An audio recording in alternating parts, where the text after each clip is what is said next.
Hello and welcome to Snortling's Hollow Presents The More You Know with Mimzi. I'm still going to be doing my regular Adventures in Snortling's Hollow episodes, but I'm also going to be trying out some interview shows like this, so be sure to let me know if you enjoy them. Okay, the title is a little clickbaity. I'm not actually here to battle or to debate Stephanie. I'm not here to give her gotcha questions or try to own her. I'm not anti-trans. Stephanie isn't a longtime friend of mine. I actually met her through my comment section, and she told me some things that I hadn't considered before, and it helped me understand a little bit better how trans people may feel. And since I'm all about facilitating understanding between people with different ideologies, I thought it might be a good idea to have her on my show so she could talk about some of these issues. And maybe some other people could gain some understanding too. Now, I'm going to be asking her a lot of questions today, and it may appear that I'm laying the burden of every trans issue at the feet of one person. Of course, I don't expect her to take responsibility for every issue and have the solution to every problem. In fact, it's unfortunate when one person is expected to answer for, or to even take the blame for, everyone in their demographic.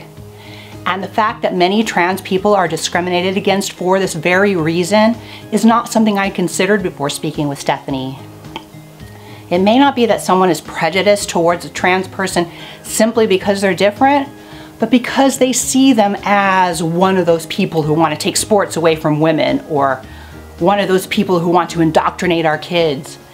And even though I'm not saying that I can relate to being trans personally, I can relate to this one part, because when people hear that I'm a conservative, they often view me as one of those people who want to take rights away from trans people, or one of those people who started a riot at the Capitol. And I know it doesn't feel good. Now, I'm gonna ask Stephanie some tough questions, but it's not because I'm blaming her or trying to attack her. She has a lot of information and personal experience on these topics. She wants to be here today, and she knows what she's getting into. We're here to facilitate understanding between people with different experiences and ideologies in an area where so much misunderstanding persists. I'm going to be presenting some ideas, thoughts, concerns, and questions that many people have about trans issues in order to facilitate an open discussion on these topics. Some are ideas that I share, and some are concerns that I've heard others express. Some may be valid, some may be based on misinformation. It will ultimately be up to each individual to perhaps do their own research and decide what they think for themselves. These questions are meant to start a conversation and to give Stephanie's voice a platform. So let's meet Stephanie. Hi, Stephanie. Hi, Stephanie. Piper, what are you doing here? I didn't invite you here. I'm here to warn Stephanie. Stephanie, Mimzi's a total transphobe. You don't have to legitimize anything she has to say with an answer. Stephanie, are you here of your own free will to have an open discussion with me? Yes. See, Piper, now get out of here. Trans rights! Trans rights! Trans rights! Now, without further ado, welcome, Stephanie.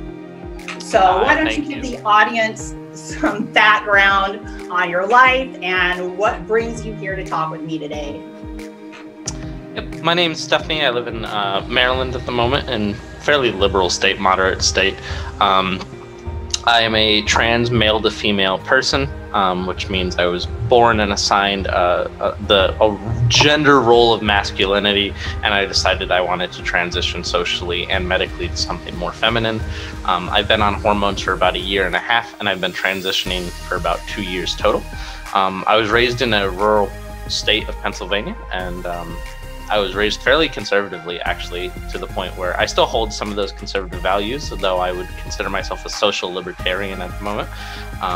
My father was a huge conservative who tried to project as much of that on me as he possibly could, some in positive ways, some in negative ways. So I think there's ways that you could go about projecting things on children in healthy ways and in non-healthy ways. So I grew up fairly exposed to LGBTQ people, not necessarily trans people. I didn't really learn about anything about trans people until I was very, very old, much older. And so for someone like me who didn't know anything about trans, dealing with the types of emotions that would bring you to realize that you are trans, it becomes very difficult because you don't really know what you're dealing with when you don't know something like that exists. And I'm here today because I was brought to this channel by Shoe Unhead, because I thought the content was interesting and very different compared to most other conservative outlets out there. And I think it's admirable to see somebody like Mimzi try to expose people to traditional conservative values in a way that is fairly positive and not just preaching to people like I feel like some other places do. And one of the biggest issues that I saw being something like LGBTQ rights, especially trans things, and I was originally a commenter on one of the videos and I got invited to have an interview today. All right, well, I'm super glad you're here. And I guess we'll just go ahead and get started with the interview then. Here's the first question.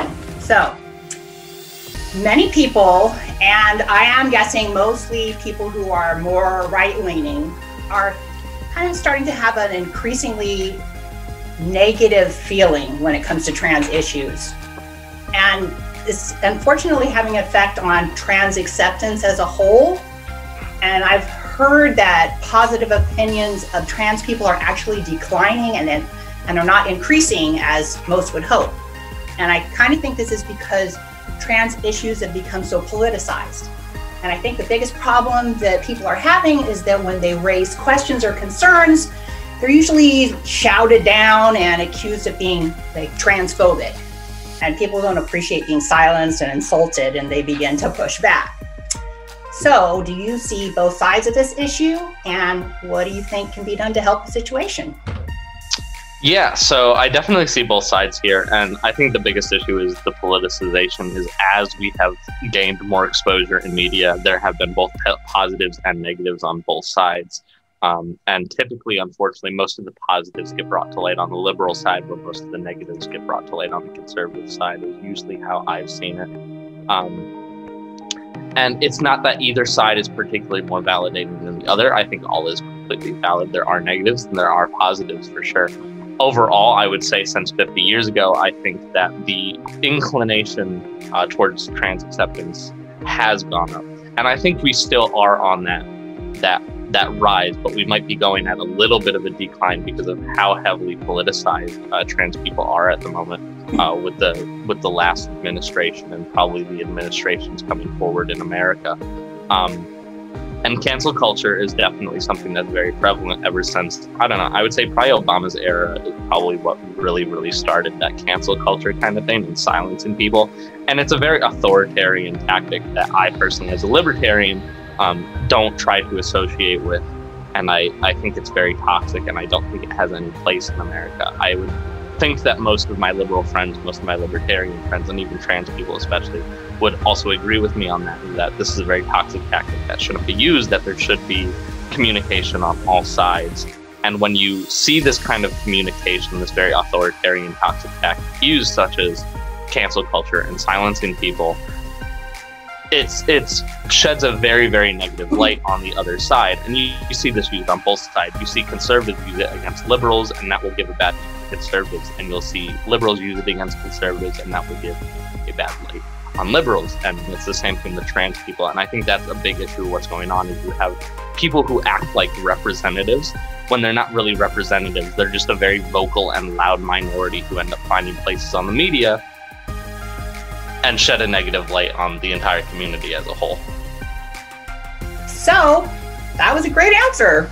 I agree with everything you said, and I think we should just move on to the next question. No use for debating anything there. All right, so one of the other hot topics that I wanted to address today is children transitioning. There's been a surge of children referred to gender identity clinics recently. And I've heard that doctors risk losing their licenses if they take any other action other than confirming and validating any child who walks through their door and tells them they feel like the opposite gender. And that any attempt at counseling them to help them feel more comfortable in their bodies is now considered conversion therapy. And different studies have actually shown that between 70 and 90% of kids grow out of these feelings. And therefore, many believe that we should just take a wait and see attitude instead of advocating for early intervention, which could do more harm than good in the long run. So, what do you think?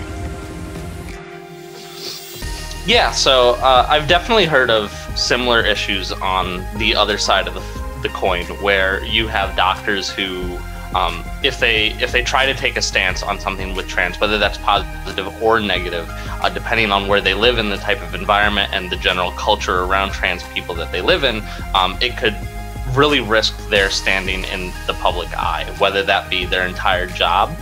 They might lose their license, or they might just become ostracized by society to the point where, you know, nobody wishes to see them and they essentially get bullied out of their role. Conversion therapy, however, when we usually speak of that, at least on like my side of things, we're usually speaking of religious centers and camps that people will specifically send their kids to entirely to try to introduce religious concepts to them in order to completely annihilate anything that's LGBTQ about them, to try to convince them that this is something that is immoral or evil or something like that. And these are definitely things that unfortunately do exist, so they're not entirely common. There's only a few states in where they actually exist at. If anybody's actually saying that this is a type of conversion therapy where it's, you know, just a doctor with his own opinion trying to do his best to guide a child, I think that's, again, just an obnoxious minority trying to project an authoritarianism tactic onto people, and I think that's completely wrong, and I think most people would agree with that. But I think most of my peers would agree that, you know, children in questioning should seek extended therapy and counseling to really explore all the different avenues and problems that they could be dealing with, because like I said, it could be many different things. It might not just be that they're trans.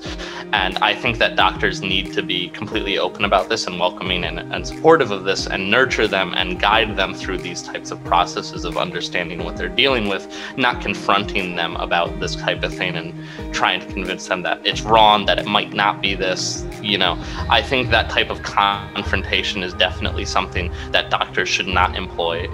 And I think that a doctor that does employ that kind of tactic is no better than somebody who is using authoritarian tactics and politics to silence and cancel culture people. And I think those doctors shouldn't be treating our children when it comes to LGBTQ issues. On the side of adopting a wait and see approach, I think it's actually a little harmful in the long run. And my biggest reason for that is because I think kids that are struggling with personal issues will see indifference negatively rather than positively, or as a neutrality typically.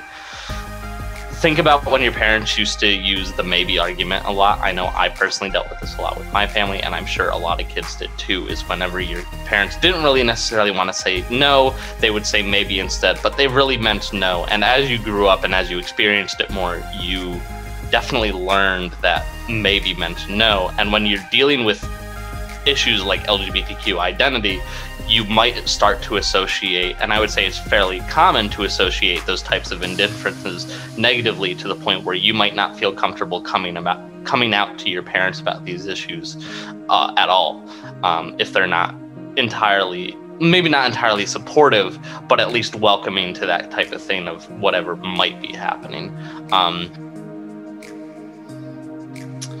You know, children need to be nurtured, and they're going to adapt to their environment, whether that's positive or negative. If you give them a positive environment, then they're going to react to that positively. They will grow to be very exceptional adults, whether they adopt an LGBTQ identity or not.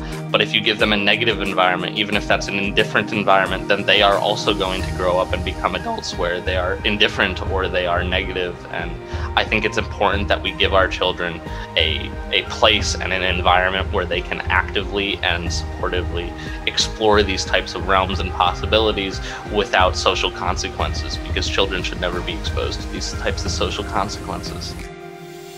All right. Well, I definitely don't want anything to do with conversion therapy. I don't want anyone shamed or yelled at or abused in any kind of way. But I still think there's like a little bit of a slippery slope thing going on when, you know, when you're only allowed to like unquestionably embrace. But I also totally see there's also a fine line between counseling and coercion as well. But for the most part, I completely agree with everything you say, and I guess we'll just move on to the next question then. Parents and many people, I guess more on the right, are increasingly concerned about what they see as kind of a trans agenda being introduced to their kids through their schools. Some suspect that quite often, and more so in some states than others, that what kids are being taught on this subject goes beyond simply being tolerant of others' differences and is leaning towards promotion. I've heard it described as steeping kids in gender ideology and encouraging them to come out. And it can be enticing to kids who may be reaching puberty and feeling uncomfortable with their changing bodies, and they're like confused as to what's okay or expected, and that these uncertainties may be interpreted as, I think I might be trans. And they may also want the attention and support that they perceive that their peers are getting, the ones that are coming out as trans. And I have also learned that the incidence of girls coming out as trans has risen by 4,000% in recent years. And many of them are experiencing something referred to as rapid onset gender dysphoria, meaning that there was like no childhood history of gender dysphoria. And that's not how gender dysphoria usually works. So, do you think that there's any validity to the social contagion argument? And do you see any cause for concern? I think the biggest thing for me is that I don't think that there's anything inherently wrong with promoting and encouraging LGBTQ identities in school spaces like colleges and high schools and middle schools and even elementary schools.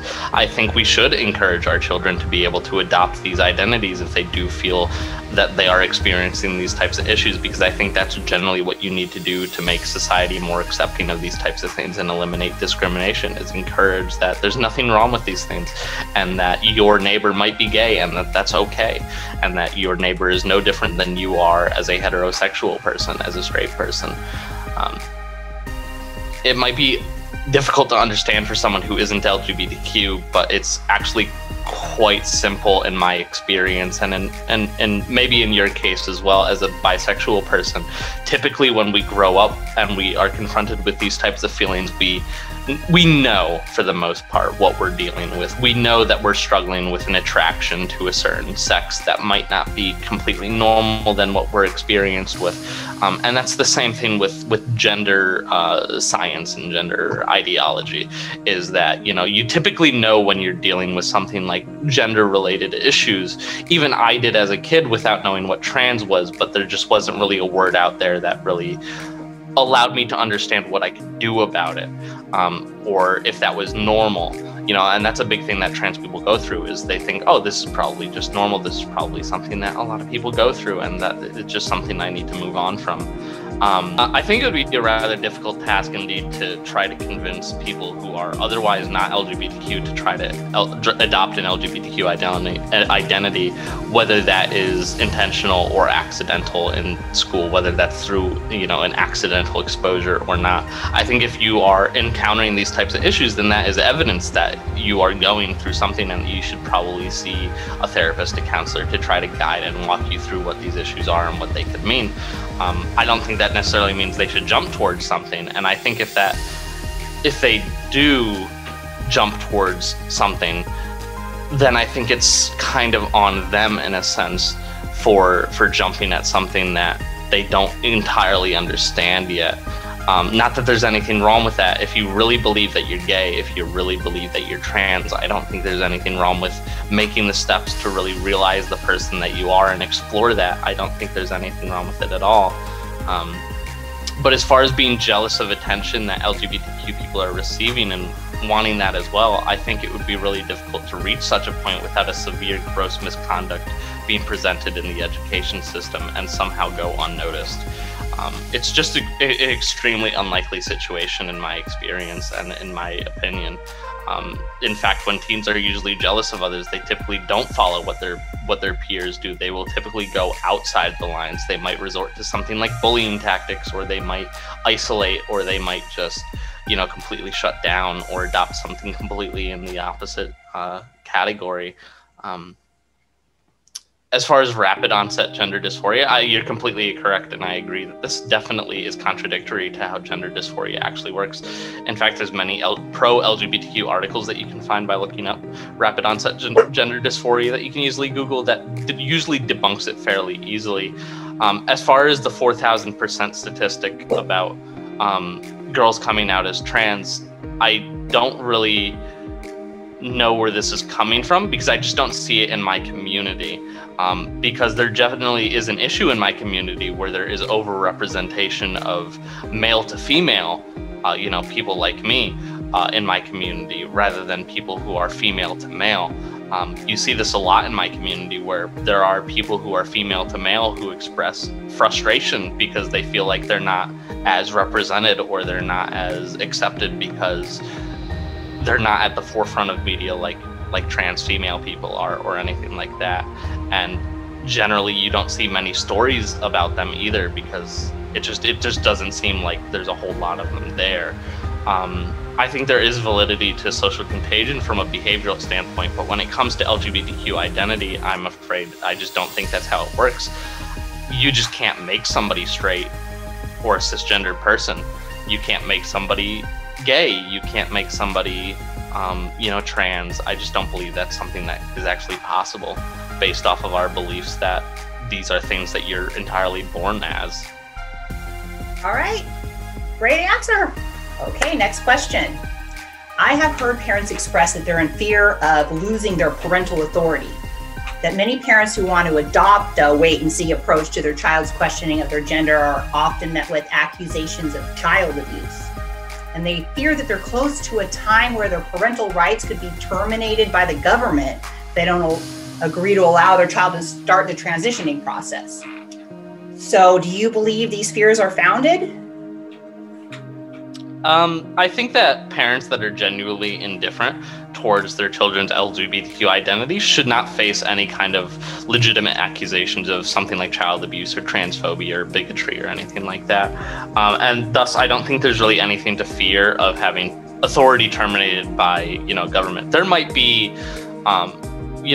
assholes, so to speak, that will push their, like I've said several times, their authoritarian views on how they think you should parent. But I don't think that these people are going to be represented in the government to such an effect that their parental authority would be taken away. However, if parents are actively confrontational in their efforts to change their LGBTQ identity of their children, to the extent of not allowing them to be themselves or sending them to religious camps to quite literally, chant the gay out of them, as we say, then I certainly don't think these people should be parents. I don't think these people should have parental authority over their kids. Would you not feel the same way if a same-sex couple treated their child with scorn and contempt for being straight? And you do see stories of this. You do see stories of gay parents being ostracized for trying to force their type of gender ideology or their gay ideology towards their children for we're gay, why aren't you? Why are you straight? We don't like straight people. I think that's very toxic, and I don't think those are things that parents should do either. And I think those types of parents should also be subjected to, to parental losing their authority over their children. All right, I totally see your point there. And I'm totally anti-conversion therapy for anyone. And I hope you're right about us having nothing to fear. So, next question. I have seen some people who feel they were led down a path towards transitioning and have later regretted doing so, but only after it was too late to return to their physical former selves. Do you see this as a potential danger and as something that we should address?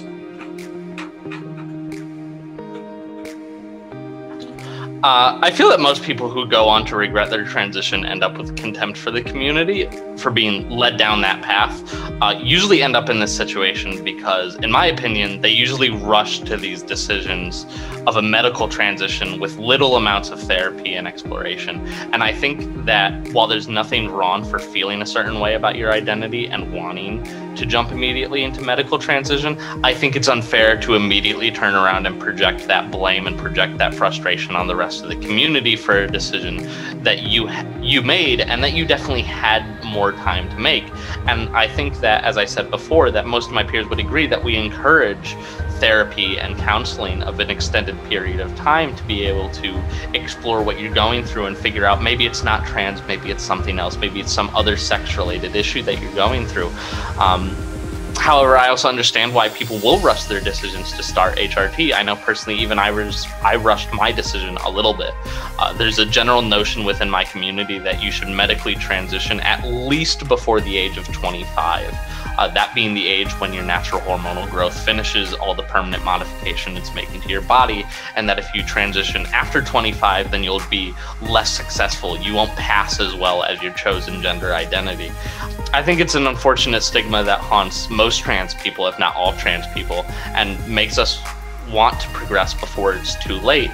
And this is why a lot of the trans community wants kids to have access to things like puberty blockers so that they can have the time to make an informed decision without the consequences of going through a puberty that they might not want, that will make it harder for them to pass and harder to be accepted. So yeah. All right. And I have considered this, the whole rush to hormone therapy before a certain age. So it's totally understandable, but another one of those like fine line areas, I guess you'd say. All right, next question. So what is your take on the whole "are trans women real women" debate? Many people's position is, sure, you can experience gender dysphoria and you can choose to live your life as the opposite gender, but you're still biologically male or female in reality, despite gender reaffirming measures. But I've heard from trans people and allies that it's possible to have a female penis and that men have periods too. And I guess that's based on the idea that gender is a social construct and that sex is a spectrum. So where do you come down on this debate? And do you feel that most trans people share your views? Yeah, I think biology generally is a very, very complex science that I personally couldn't do a whole lot of justice on as a person who has not studied it compared to somebody who has studied it for a lengthy amount of time. But one issue I encounter a lot is everyone acts like they're self-proclaimed expert biologists with their high school diplomas, and I think this is wrong, and I don't think you should act on this with any kind of thing. In reality, this is acting like you know anything about quantum physics after learning the basics of thermodynamics, or pretending you understand surreal numbers with only a background in PEMDAS. So I think it's generally wrong for people to try to be representatives of a particular stance or ideology when they, especially on the scientific side, when they don't really know more than what they were taught in high school. And even high school does, depending on where you went and depending on the curriculum, does introduce certain things. Sex certainly seems to be a spectrum rather than a strict binary system. And there's evidence of this throughout nature and other living organisms. I feel like we often forget that intersex people exist and people who are born with higher levels of hormones than is normal. For example, women with higher testosterone levels or men with higher estrogen levels. For example, you could be born with a uterus and a penis. It's entirely possible, and there are many people who have gone, even cisgender males who have never thought that they were anything else a day in their lives end up pregnant because they find out that they actually have a uterus. I've seen not many stories of this, but I have seen a few stories of this, and maybe some of our viewers would know what I'm talking about. On one end, we might say that a person is male because of their outward sexual characteristics, but on the other one, we might say that because of the existence of a uterus and the possibility of pregnancy and periods, that this makes them female. What is it? It certainly isn't one extreme or the other. It definitely seems to be a bit of both, and that's certainly evidence that there is a spectrum involved there. These are just a very few basic and common examples of sex being more than a spectrum than a strict binary system. But in my opinion, the most important lesson here is that only The only time the sexual characteristics is important to the average person is when they're having sex and reproducing. I don't think these types of things should matter to anybody else other than them and their sexual partners. Other than that, labeling people based off their sexual characteristics and assigning them strict social roles is ridiculous in my opinion when you look at it this way. That's why LGBTQ people and even feminists work so hard to disconnect gender and sex as it is traditionally seen, because scientifically and practically speaking, there is no point for it other than as a form of control over society, in my opinion. Okay, well, that was a very interesting take. So, next question.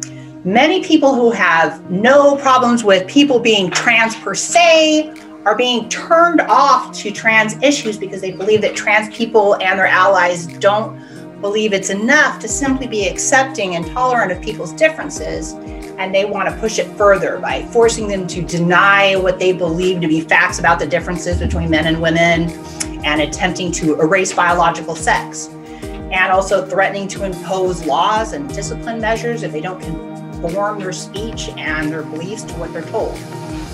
So what is your response to people who are concerned and upset by this?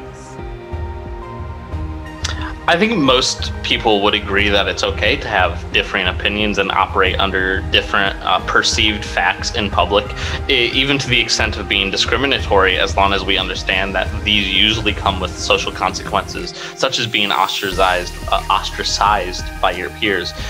It would be totally unnecessary and unfair for the government to intervene in these public spaces unless an actual crime is committed, like assault. However, it's different for the private spaces such as the workplace, a school, and organizational grounds, etc. These are places where you can't just rely on social consequences and being able to walk away like you can in a public space like out on the streets.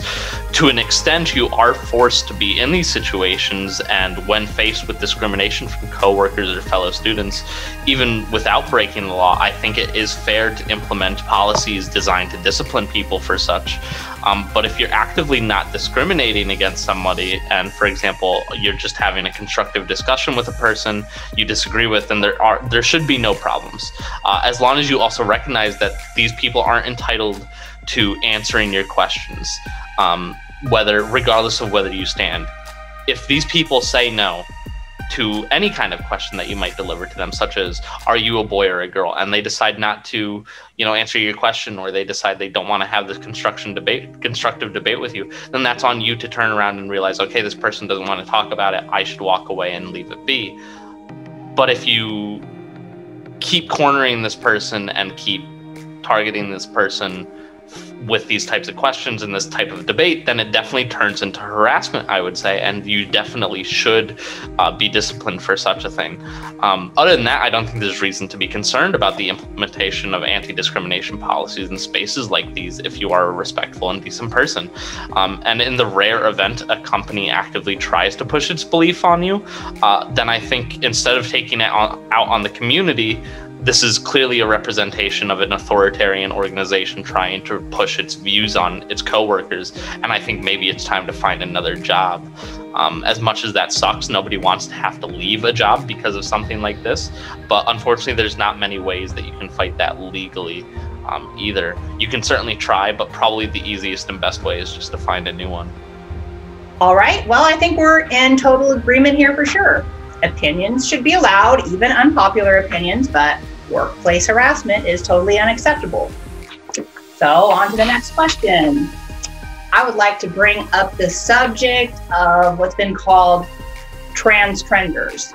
I've heard people describe this phenomenon as people who aren't actually trans in the true sense, but are more so just following a trend because they like the attention and the controversy and they want to belong to a group. And these people might be very loud and in your face about things and kind of act up for attention. And I've heard trans people describe their frustration with this because they feel others are seeing them as the face of the trans community, and that they're giving real trans people who just want to be thought of as like everyone else a bad name. Is this a frustration that you share?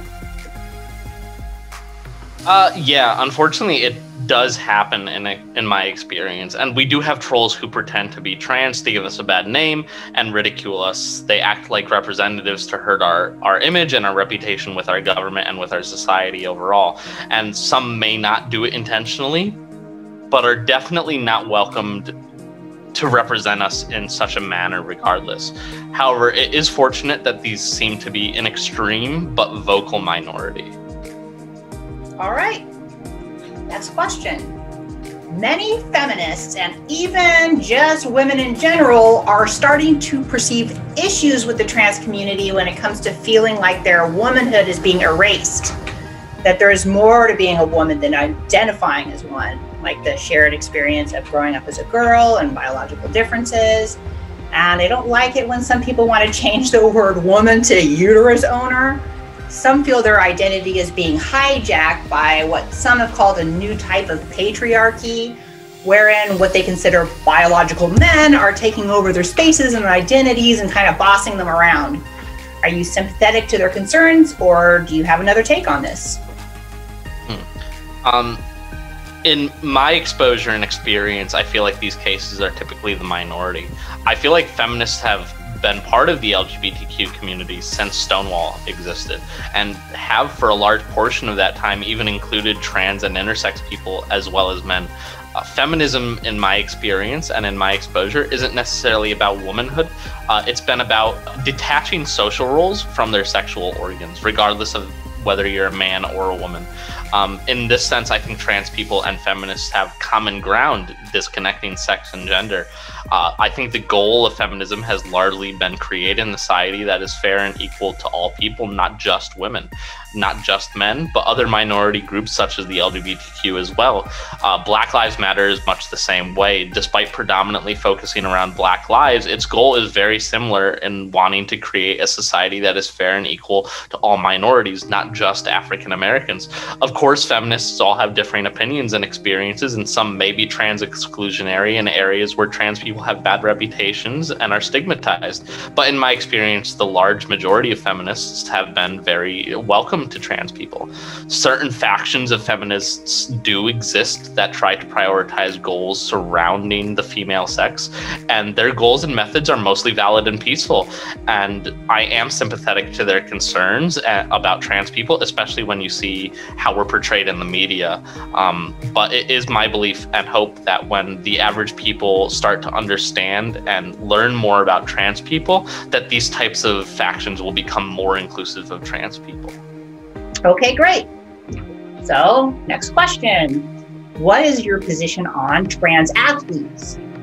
Now, I'm certainly not interested in anyone being discriminated against or made to feel excluded, but I think it's hard to ignore the fact that biological males have a physical advantage over biological females. And that's why women's sports were created in the first place. So what do you say to girls and women who work so hard only to find it impossible to compete on a level playing field with trans competitors? Could we instead start a trans league? Do you see how people could feel this way? Or is there something that they just aren't seeing? Yeah, I feel like most of the stigma around trans athletes are due to really popular events that usually turn out to be fairly isolated. In fact, it's not like trans women are dominating women's sports across the field. In fact, if you look up the leaderboards of women in certain sports, you will see maybe 1 or 2 trans women in those top 10 leaderboards, maybe 1 in the top 5. But you typically don't see a trend of trans women consistently being, you know, that number 1, that number 2, that number 3 across all sports. Generally speaking, I think HRT for trans women mitigate the inherent advantages that testosterone produces substantially. For example, the number 1 effect is muscle mass degradation, and I personally have seen muscle mass in my body decrease by at least 50%, maybe even more than that, since I was in high school and lifting weights. Now, is it fair for trans women who haven't been on HRT long enough to have these kinds of results to partake in women's competition? I don't think so. Probably not, especially in the event when these competitions have winnings or they have scholarship opportunities or something like that that are intended for women athletes. But I think most people would agree to this.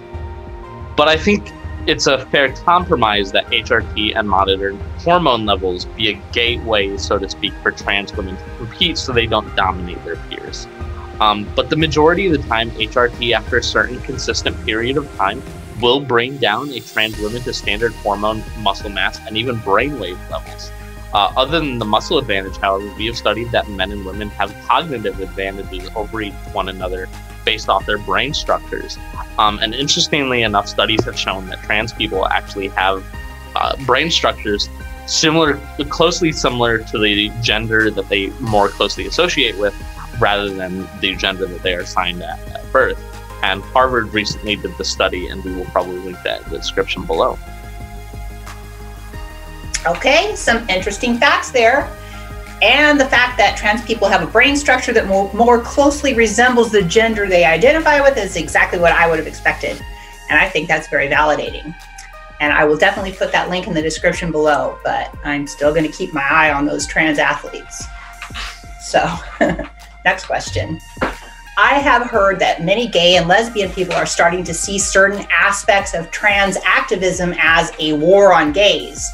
I think their point is that it's being suggested to kids and parents that if a boy exhibits girl-like behavior, like playing with girls' toys, or if a girl acts like a tomboy, then they're now being conditioned to accept that they may be trans when they may have otherwise simply been gay or lesbian. So do you think these people have a point? Yeah, I've unfortunately seen evidence of trans exclusion in the gay and lesbian communities, what is called LGB without the T. Again, it's important to note that these are usually a minority among minorities, but this isn't to say that the concerns of these minorities aren't valid. After all, the entire goal is to make a fair and equal space for all minorities. For this particular case, I don't think it's very different from kids being treated gay or lesbian for liking things that their typical binary gender would not associate with in society. They may also be trans, but this is probably even rarer case than being gay or simply liking these things without having an LGBTQ identity. Just because a boy might like girl things doesn't mean it's trans, doesn't mean they're gay. It doesn't mean they're LGBTQ at all. It could just be a guy who likes feminine things. And personally, I haven't seen or heard of much evidence that parents or peers actually condition their kids to be gay or trans, and typically it doesn't work, just like you couldn't condition a straight man to be gay. You also can't really condition a gay man to be a straight trans woman. And if you somehow were, then it's probably possible that they do have gender-related issues that need to be explored and understood if you were somehow able to expose these issues. However, I don't think it's right across the board to try to condition kids to adopt an LGBTQ identity of any kind. I think it's unethical, and I think it's immoral. I'd say it's even child abuse to try to push these things on kids. However, I do think it's important that parents and guardians do allow children to explore things that aren't heteronormative in a positive environment so that they can flourish and grow either as accepting people or have an easier time being able to accept themselves and come out. After all, the hardest part of being LGBTQ is accepting yourself and coming out. Okay, well, I just see a lot of agreement there. So next question. Do you have any opinions on the subject of birth certificates and ID cards? So I'm under the impression that many trans advocates want trans people to be able to self-identify and to change their government identification based on who they feel they are on the inside with no other qualifying factors. And many people oppose this because they feel this negates the whole purpose of identification, which is to identify who you are on the outside. So what's your take? Yeah, I think gender is one of the few things actually that aren't really important to identification as a means for society and authorities being able to keep track of you and your whereabouts. Date of birth, legal name, social security number, up-to-date photos are really all you need to keep track of somebody. Their sexual characteristics, I'd argue, just aren't really important. After all, if somebody really wanted to go off the grid, whether for criminal intent or not, it certainly wouldn't be the best way to go about it by changing their gender or saying that they are a different gender than they otherwise might be. And obviously just changing it through the legal route wouldn't affect how authorities are going to be able to keep track of you. If I, as a trans person, and I plan on doing it one day, change my name through the right channels and change my gender, then the government's still able to keep track of me.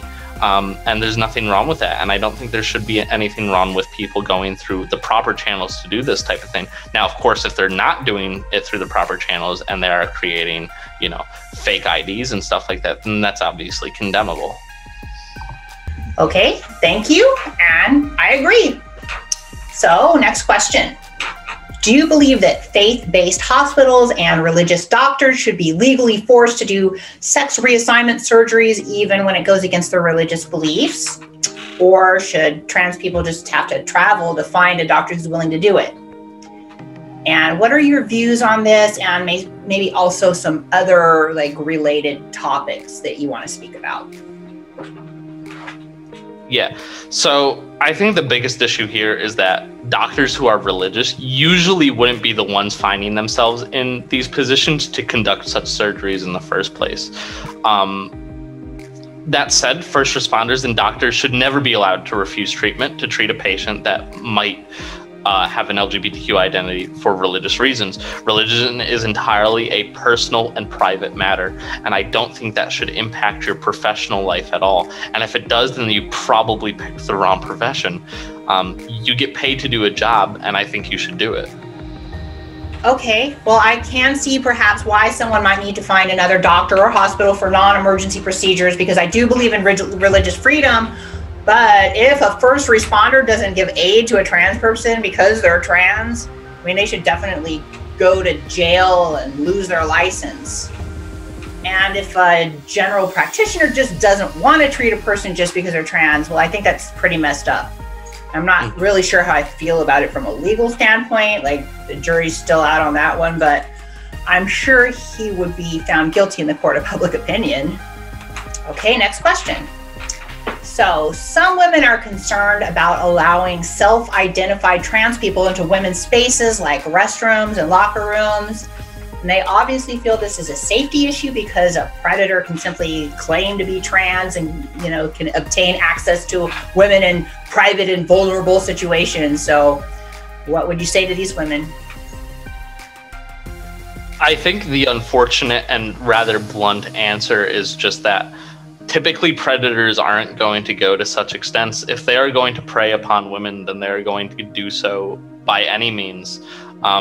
They don't have to pretend they are trans. They will simply walk into a women's restroom.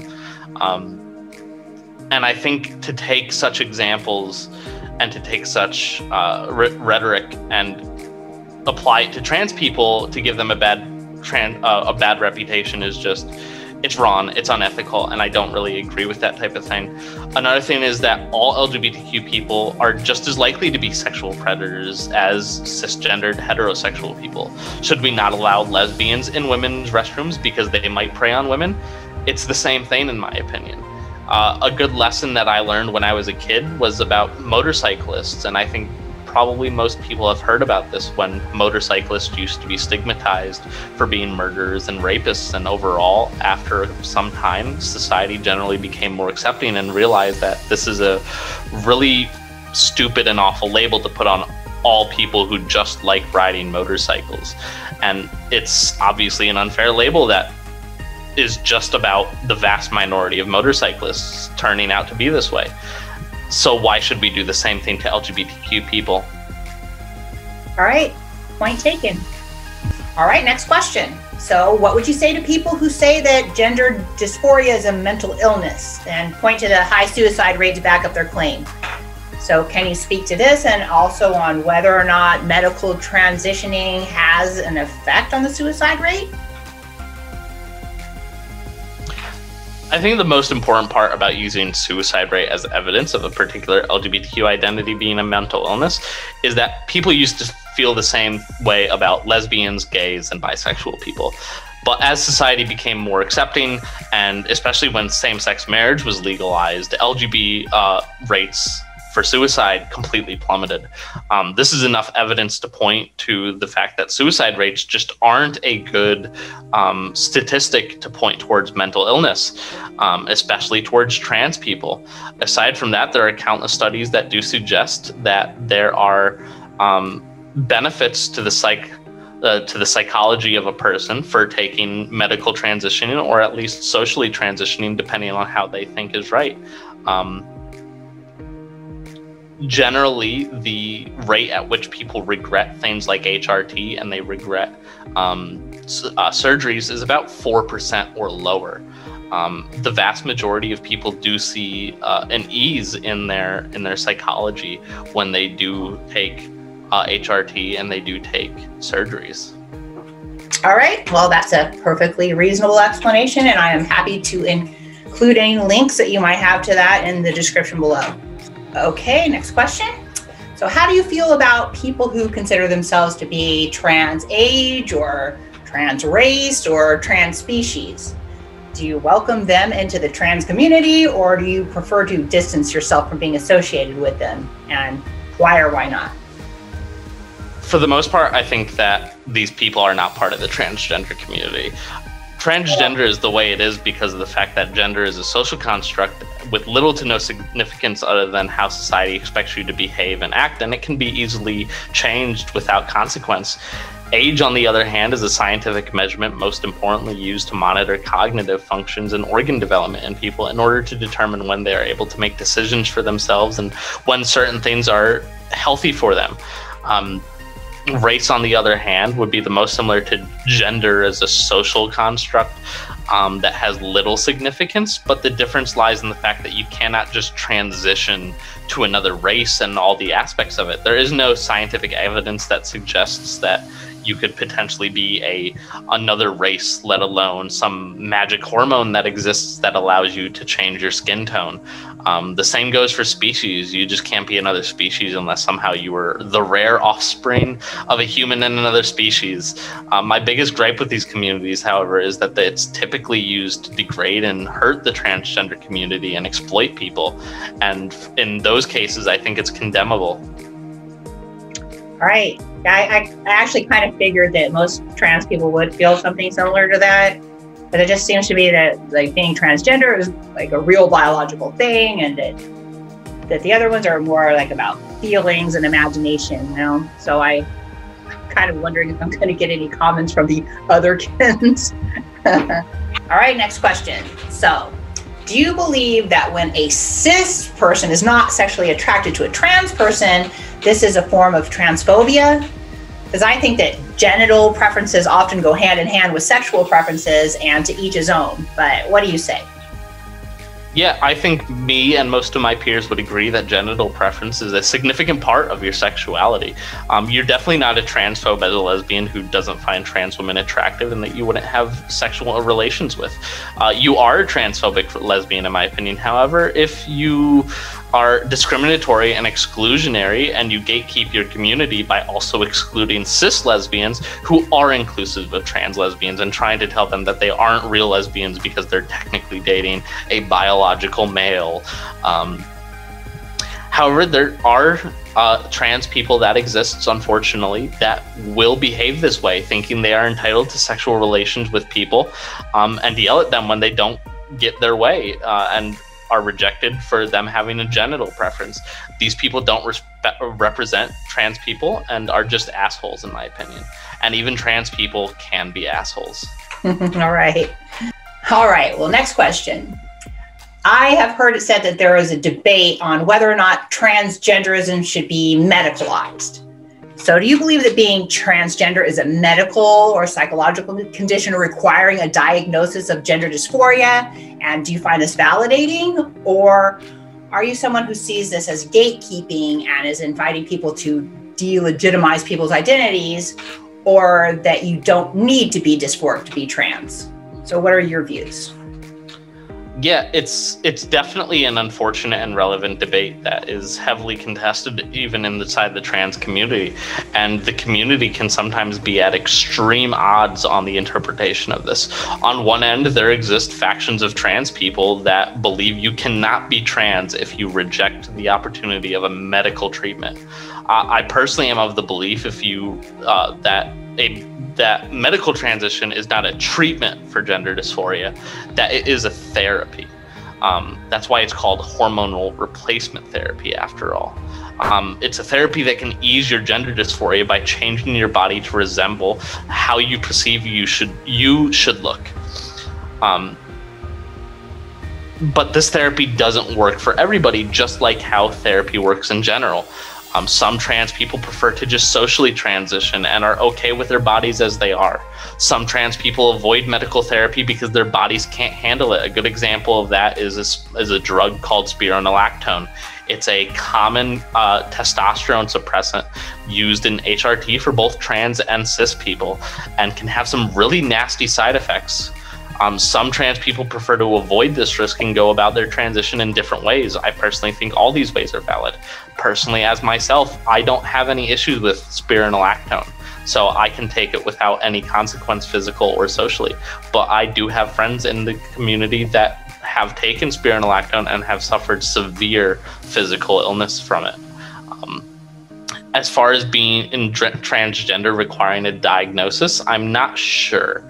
On one end, I would say that you should see a therapist, and I think most people would agree that you probably should explore with a therapist and a counselor in a positive environment to deal with your issues when you're regarding sexuality and gender. You might not be trans, you might be a femboy or a tomboy, or you might have traumas that have imposed these issues upon you. However, I don't think it should be a requirement. And if someone decided to medically transition through informed consent clinics, then that's their liberty to take, in my opinion. What I don't want to see, however, is for these people to regret their choice and come back and turn on the community because they made their decision and didn't like the results. Okay, well, that was a great answer to a very nuanced subject. So, next question. How prevalent is homelessness in the transgender community, and what are some of the factors that contribute to it? Unfortunately, it's very prevalent. I myself have been homeless and had to squat at times. Factors could include discrimination in the workplace, exclusion from your family and friends, being ostracized by your local community. They're all terrible and unfortunately not uncommon circumstances, not only in the trans community, but the rest of the LGBTQ community as well. All right. Sounds like another unfortunate side effect of the politicization of trans issues is dividing us and contributing to the lack of acceptance. Mm-hmm. So, next question. Do you believe that trans people have an increased chance of being killed as compared to other demographics? And if so, is this always attributed to bigotry, or are there other factors such as trans people being more likely to put themselves in dangerous situations, such as being involved with drugs and prostitution? I think typically it's a combination of both sometimes. On one end, there do exist societies like in Brazil where trans murder rates are through the roof because society is so discriminatory, and it's endorsed even by their government that trans people, whenever they're seen, will be discriminated and violated and even murdered. And these types of societies in individual and isolated cases unfortunately exist even here in America. On the other hand, due to these exclusions and discrimination, many trans people often resort to dangerous means of making a living, such as prostitution. But the increased chance of violence is definitely there, and not just in dark alleys, but in bathrooms just as frequently. Oh yeah, that's very sad, and there's a lot we could unpack there, and I'm sure we could just do a whole show just about discussing all the aspects of this, but for now we're going to move on to the next question. So, please share with us some of the ways that trans people are discriminated against in the job market and in the workplace, and what you think some of the solutions might be. So I think the best way to go about this is with personal experience. One of my previous jobs discriminated against me, and the unfortunate thing is that when this happens, justice is usually hard to come by for many reasons. When I had that job, many people didn't like me because they felt like I was taking away their hours. And while that could happen to anybody, despite being trans or not, it was particularly worse for me because eventually they did find out about my LGBTQ identity and started to use that as ammunition to start harassing me, to try to get me to quit or something. Almost every day I would report to my manager, who sympathized with me, it seemed, and said that they were doing what they could. Eventually these people decided they wanted me gone for good, though, and started to spread rumors that I was speaking in a very ill and disgusting manner of the manager's daughter, a personal friend of mine from high school when they learned that I was friends with her. This resulted, unfortunately, in very unethical discipline on my part, where I was not allowed to defend myself. And when I attempted to go to HR to have them handle it and hopefully go on unemployment in the case that I did lose my job, they told me that I broke policy for not showing up to work and that I was fired, and thus I was ineligible for unemployment, making me homeless for a time. Unfortunately, there are many solutions to this other than society becoming more accepting. Had even one person in HR had sympathy for me, I could have fought it, but I didn't have the money or support to go into a legal battle over it. Another solution would make it easier for minorities to get in touch with legal representatives, part of government endorsed organizations that defend minorities against workplace discrimination. These types of organizations do exist and are growing, but they aren't everywhere. And unfortunately, in my case, there wasn't one when I needed one. Wow, what a story. Those sounded like a bunch of fucking assholes. Sorry you had to go through that. All right, well, next question. So what laws that exist today or are being proposed do you feel discriminate against trans people? I generally do think that bathroom laws are fairly discriminatory when government uses justifications such as looking out for a woman's well-being, but ignore the fact that trans women are extremely vulnerable in men's spaces and that they're forcing trans men into women's spaces that are just as likely to prey upon women by their logic. Laws that exclude trans people from Medicare due to religious reasons or other moral reasons are equally discriminatory. I do have a link for some of the laws that exist in America across certain states that are discriminatory, and we will hopefully link that in the description. Absolutely. See below for the links. All right, next question. Please explain to our audience how you and other trans people are often subjected to judgment or harassment, and give us some of the ideas on how we could make things better. You can find many examples and many common forms of discrimination against us in the earlier answers. Workplace discrimination is particularly rampant. Violence is not uncommon. Factions of people who work to undermine and attack the community directly exist, similar to white supremacist organizations. All of this, in my opinion, is evil. These situations are why progressives and liberals try to represent us in government by introducing anti-discrimination laws and organizations, including LGBTQ history in schools, which is in no way different to religious and civil rights history that is actually already taught in schools, in my opinion. Simply respecting and learning about these kinds of policies and voting for politicians that stick up for us, as well as teaching your kids about LGBTQ inclusivity, are all vital ways to combat discrimination in America, a place where we are entitled to equal freedoms and liberties in the Constitution. These are things even conservatives can understand and respect and provide without increasing government or hurting the economy, which are common fears of conservatives, in my opinion. Other than that, just treat your neighbors with respect like we have long been taught, and condemn anyone who actively discriminates or intentionally spreads misinformation, as such things are entirely immoral, unethical, and most of all, un-American. All right. Liberty, freedom, and justice for all. I'm all for that. Well, I think this just about wraps up our interview for today. So do you have anything else that you'd like to say to our friends? No, not particularly. I think we covered a lot of relevant topics today, and I'm really honored that I had the chance to be able to speak on these subjects. I would like to note that I am not an expert. I do not represent the trans community, as I have made many statements of in the past. No one person, I think, should represent an entire community, and we should start to actively move in a direction where we start taking one person to represent an entire community, whether that is positive or negative, because many people do exist and many people are very different. All right, I agree with everything you just said, and I think we've all learned a lot here today, and I'd like to thank Stephanie for taking me up on my request for an interview. So thanks, Stephanie. Thank you. You were great. Bye. So, like I said, there's more adventures in Snorling's Hollow shows to come. But I've got another episode of The More You Know with Mimzi coming up next week, where I'll be talking to a socialist, and I know you won't want to miss that. If you appreciate what I'm doing, there are ways to support me in the description below. I have books and merch for sale and a Patreon. And don't forget to like, sub, share, and hit notifications so you won't miss a thing. Bye, friends.